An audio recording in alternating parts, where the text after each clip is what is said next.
Can you imagine one of these Confederate soldiers at Gettysburg running across the field screaming, "Slavery! Slavery!"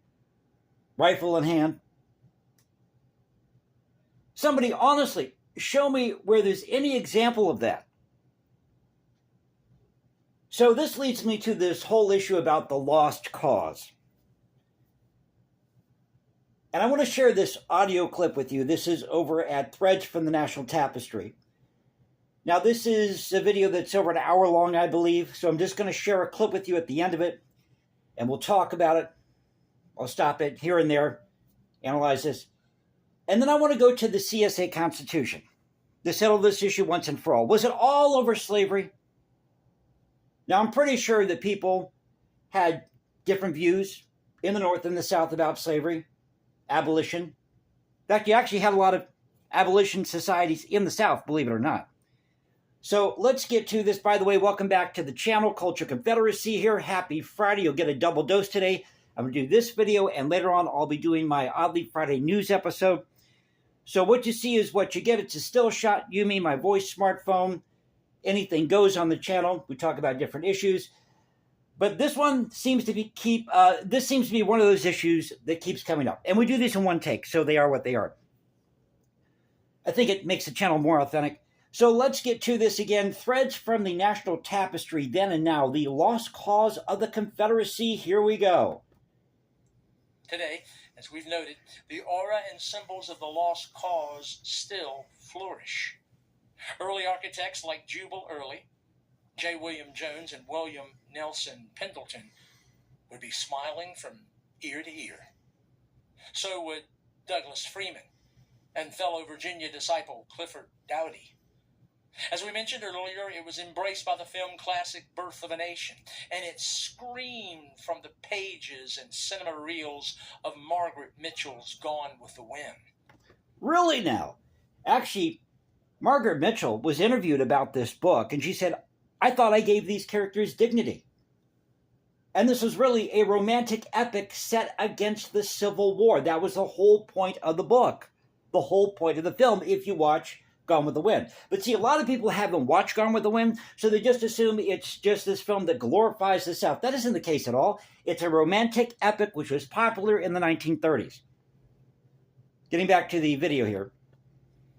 Though the sensitivity meter has been pinned in the red as of late, the lost cause, in part because of the perceived threat to Southern icons by all this sensitivity, continues to be embraced by those who maintain that it is their right and heritage to display such symbols of the Confederacy like its battle flag.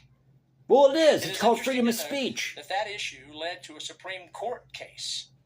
It was heard March 23rd, 2015.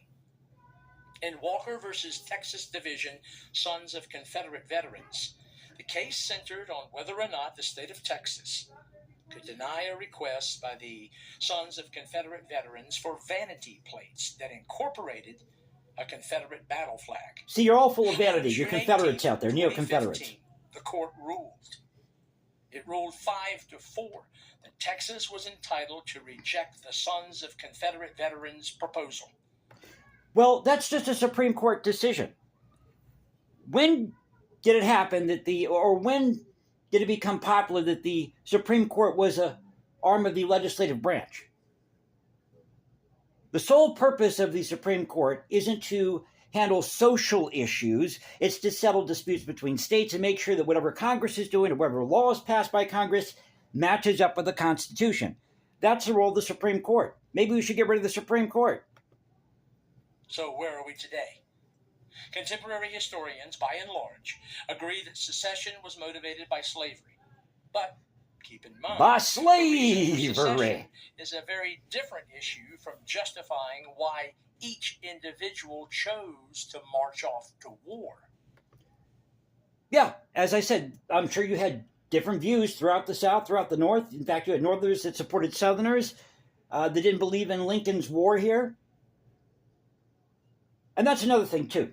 The South did not want to go to war. All they wanted to do was secede. Now, you can argue why they seceded. You may not agree with why they seceded. and there's nothing actually in the Constitution that prevents secession.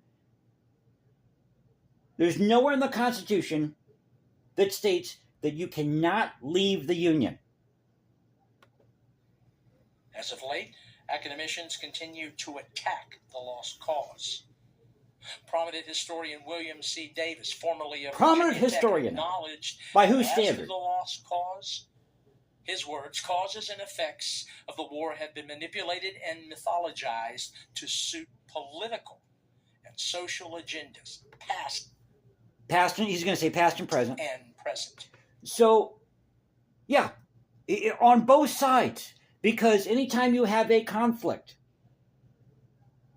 people are going to have different experiences of that conflict. Thus, they're going to have a different view. But when you're attacking one side and saying, oh, the other side is, completely blameless here, when you had Sherman's March to the Sea, and you had northern banks like the Bank of New York investing in southern plantations, and you had northerners selling their slaves to the South. I mean, come on now. Who are we kidding?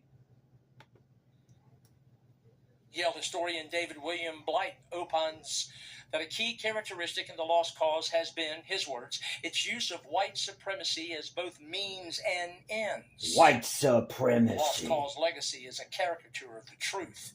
What about H.K. Egerton, who just passed away? He was black, and he carried that flag. He marched with the Confederate battle flag. He marched from state to state. I forget how many miles it was with that flag. Go check him out. Quite a character. H.K. Egerton. Caricature And a very handsome black man, I might add. The facts of the matter. Surely it is time to start again in our understanding of this decisive element of our past, and to do so from the premises of history, unadulterated by the distortions, falsehoods, and romantic sentimentality of the myth of the lost cause. What about the myths of the North? If you think for 1 minute that these Northerners were just going to go down south, or that Lincoln sent these troops down to the south, or that you had the Civil War and the North was, this knight in shining armor that was going to free all the slaves and make everything right, and it was all going to be farts and rainbows, boy, you got another thing coming. You got another thing coming. And just as there are those eager to dismantle the lost cause, oh, how there are those ready and willing to defend. Twins James Ronald and Walter Donald Kennedy, native Mississippians and founders of the League of the South, answered historians like Davis, Blight, and others with their 1991 work entitled The South Was Right. They play down the role of slavery. They trumpet Southern nationalism. They describe terrorist methods and heinous crimes committed by Union soldiers during the war. And in one chapter entitled The Yankee Campaign of Cultural Genocide, goes so far as to state that they can show, their words, from the United States government own official records that the primary motivating factor was a desire of those in power to punish and to exterminate the Southern nation, and in many cases to procure the extermination of the Southern people. Oh, I'm sure that was in the plans. I'm sure that was. Because you had a lot of people in the North that were calling Southerners vomit. Go look this up. You think the caning of, what was his name in Congress? I forget. Someone can, what was it, Sumner? Whoever it was that got caned in Congress? Correct me in the comment section below. You thought that was bad? Oh. In the conclusion of their work, the Kennedys write, "The Southern people have all the power we need to put an end to forced busing, affirmative action, extravagant welfare spending, the punitive Southern-only Voting Rights Act, the refusal of the Northern liberals to allow Southern conservatives to sit on the United States Supreme Court, and the economic exploitation of the South into a secondary economic status. What is needed is not more power, but the will to use the power in hand. The choice is now yours, Ignore the challenge and remain a second-class citizen, or unite with your fellow Southerners and help start a Southern political revolution. You know what that sounds like to me? It sounds like federalism. It sounds like federalism.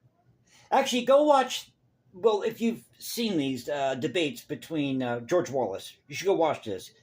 George Wallace and William F. Buckley. And there was an exchange in which Wallace said he really didn't care about schools in Massachusetts. And William F. Buckley was dumbfounded by this. He means, you don't care about the education in Massachusetts? He says, no, I care about my own citizens in Alabama. It's called federalism. Maybe it's time we get back to that. Maybe it's time we get back to that. No question. Their position is neo-Confederate.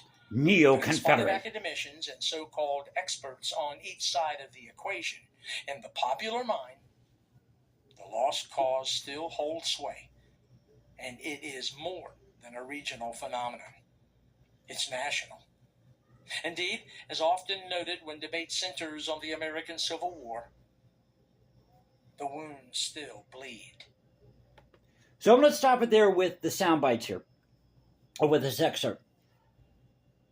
But maybe it's time, as I said, we get back to this idea of federalism, returning things back to the states.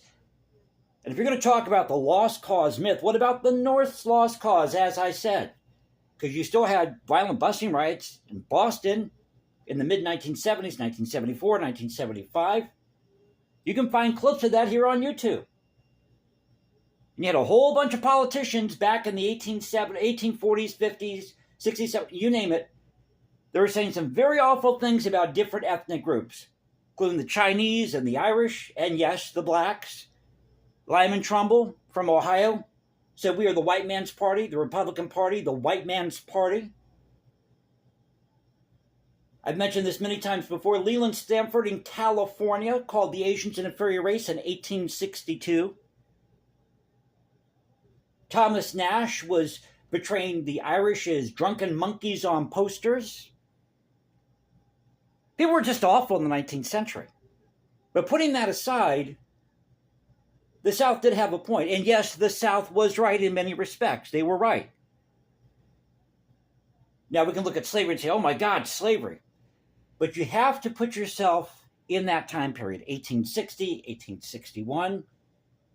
No, the Confederacy wasn't perfect. I've mentioned that before. But slavery was legal under the U.S. Constitution until 1865. And when you have states like New Jersey, who don't abolish slavery until 1865, late 1865 or late 1866, well, there you go. There you go. But let's see, we had northern banks investing in southern plantations. And the South was getting attacked with groups like the banditti coming up through Mexico, who were pairing up with these violent abolitionists. And Southerners felt at the time that they didn't have any choice but to leave the Union because they were getting attacked, having their property confiscated. And I'm sure there's all sorts of things that happened during the Civil War on both sides. That happens in any conflict. But we had World War II. We had Korea. In fact, I've talked to veterans who said Korea is still going on. Vietnam, in some ways, is still going on. Look what's happening with Iran, with Israel. Look at our national debt. That's not a lost cause. So I want to end with this, and that is the CSA Constitution. Because it was all over slavery. How come the word slavery is not in the preamble of the CSA Constitution? So it says here, we the people of the Confederate States, each state acting in its sovereign and independent character in order to form a more permanent federal government, establish justice, ensure domestic tranquility, and secure the blessings of liberty to ourselves and our posterity, invoking the favor and guidance of Almighty God, do ordain and establish this Constitution for the Confederate States of America. Now, everybody likes to quote Article 1, Section 9, Clause 4, but you have to back up to Section 8 of Article 1. Article 1, Section 8, because that lists all the powers, and 9 lists all the powers of Congress, what Congress can and can't do. So let me read this part to you. So look at Section 9, Clause 1. The importation of Negroes of the African race from any foreign country, their language, of course, other than the slaveholding states or territories of the United States of America, is hereby forbidden, and Congress is required to pass such laws as shall effectively prevent the same. Clause 2, Congress shall also have the power to prohibit the introduction of slaves from any state not a member or territory belonging to this Confederacy. Go down to 4, Clause 4. No bill of attainder, ex post facto law, or law denying or impairing the right of property in Negro slaves shall be passed. See, right there, ironclad proof that they were going to protect slavery at all costs and no state could abolish slavery.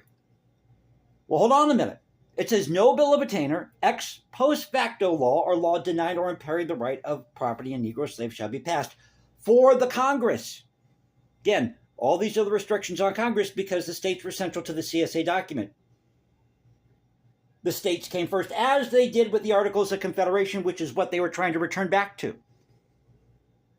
Article 1 of the Articles of Confederation, the style of this confederacy shall be the United States. I believe it's in Article 2 of the Articles of Confederation. It talks about how the states are sovereign and independent, acting in their own character, in their best interest. But nowhere in Section 9, Clause 4, does it say that a state is prevented from passing a law to abolish slavery. It's just saying that you cannot have a bill of attainder, ex post facto law, or law denying or impairing the right of property in Negro slaves and have that pass. A law denying or impairing is different than a law that abolishes. People need to make that distinction. They're two different things. But what's interesting about this, if you go down to Article 1, Section 10, let me find this here. This regards the states, what the states can and cannot do. So yes, the states and the CSA, even though they're sovereign and independent, they had certain limits because that's what everybody agreed to, but the states were still central to the document. You see, they didn't give up all their sovereignty. But Article 1, Section 10, Clause 1, no state shall enter into a treaty, alliance, or confederation, grant letters of marque and reprisal, coin money, make anything but gold and silver, coin a tender and payment of debts, pass any bill of attainder, ex post facto law, or law impairing the obligation of contracts, or grant any title of nobility. Well, wait a minute. So there's nothing in here in Article 1, Section 10 preventing a state from passing a law to abolish slavery. Yet above in Section 9, Clause 4, talks about bill of attainder, ex post facto law, law denying or impairing right and property of Negro slavery. Or Negro slaves, pardon me. But that word property really meant labor. Really what it meant. Because at that time, slavery had evolved into a system of contracts. So there's proof right there for you. Now, of course, they include the Fugitive Slave Clause, as you have in the U.S. Constitution. And when they talk about acquiring new territory, this is in Article 4, Section 3, Clause 3. The Confederate States may acquire new territory, and Congress shall have the power to legislate and provide governments for the inhabitants of all territory belonging to the Confederate States. Goes on to say here that states may be admitted into the Confederacy, all such territory, the institution of Negro slavery as it now exists in the Confederate States. That's key, as it now exists. That gives leeway for these people in these states to get together and possibly pass some type of amendment to have some type of law that does gradual emancipation or abolishes slavery. Shall be recognized and protected by Congress as it was under the U.S. Constitution, and by the territorial government, and the inhabitants of the several Confederate states and territories shall have the right to take into such property any slaves lawfully held by them in any of the states or territories of the Confederate States. The other key phrase here is lawfully held. Lawfully held. So you just couldn't show up with all your slaves and say, here, I got slaves. How many people are aware that you actually had to, if you were a plantation owner and you had slaves, you had to count that on the census. You had to register that property and the number of slaves you had with your county that you lived in. And when a slave was freed, you signed a freedom affidavit, and it was signed by a notary by the county clerk. That's how it worked. A lot of people don't know that. I'm not defending slavery, but that's how it happened. Now, they also talk about, backing up here, they talk about privileges and immunities and sojournment, which is one of the big beefs they had. You can't block us from the Western territories. What are you doing in these states like New York, preventing us from traveling with our slaves in that state when you have this law on the books? And now you're going to turn against that and go against your own state law? That was their argument. So Section 2, there's again in Article 4, Section 2, Clause 1, the citizens of each state shall be entitled to all the privileges and immunities of citizens in the several states, and shall have the right of transit and sojourn in any state of this confederacy, with their slaves and other property. So it just wasn't slaves, it was other property. And the right of property in said slave shall not be thereby impaired. Meaning you can travel freely from state to state in the confederacy, and we're not going to bug you. We're not going to prevent you from traveling. And if a state wants to have a law that abolishes slavery and still allows you to stay in that state up to a certain amount of months with your slaves, we'll go for that too. So was it all over slavery? Tell me what you think in the comment section below. Hope you enjoyed the video. If you did, you know what to do. You can follow me at Instagram at Jason197711. Follow me on Substack or go to Culture Confederacy at CultureConfed1 on X. This is the Culture Confederacy saying peace out, stay safe, everybody. Keep up the culture, and I'll catch you next time.